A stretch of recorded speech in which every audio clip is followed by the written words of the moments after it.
Brian Day, Fitness by Day Personal Training here again with another Bosu exercise, just a Bosu plank.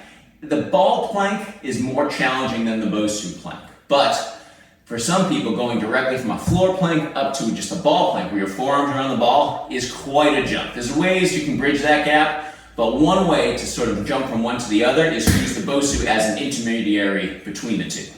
The reason for that is the Bosu's not going to roll away.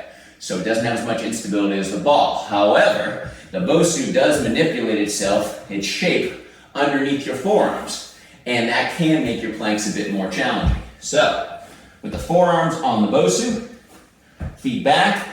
Now a good plank, you don't want the hips, you don't want the low back dipping down.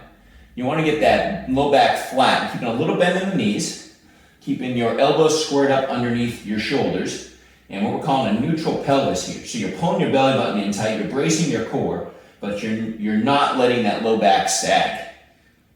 Just holding just like that. Now you might hold them for, say, whatever the duration is. You might start with just 10 seconds, maybe you're doing upwards of a minute, maybe you're doing more than that, but it's one way to make them more challenging. The wider your feet are apart, the easier it is. The closer they are, the more difficult that becomes, but it really is about the positioning of those hips. When your back starts to arch, I want you to think of this. If my fists are like your vertebrae, and this is my back lined up here, when your pelvis is neutral, everything's kind of sitting evenly spaced with the discs in between. When your back starts to sag, things start to tilt inwards here. So now we start to pinch.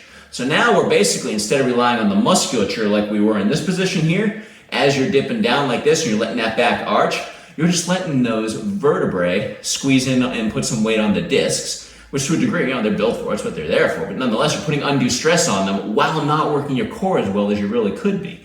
So instead of relying upon the musculature, you're now just stretching, basically straining your skeleton and your discs instead of working the muscles. So think about that is really importance there of keeping that neutral pelvis, because it's safer for your back and it's more effective for training and just general conditioning. Anytime I can be of service to you, please feel free to reach out to me at fitnessbyday.com. Thank you very much.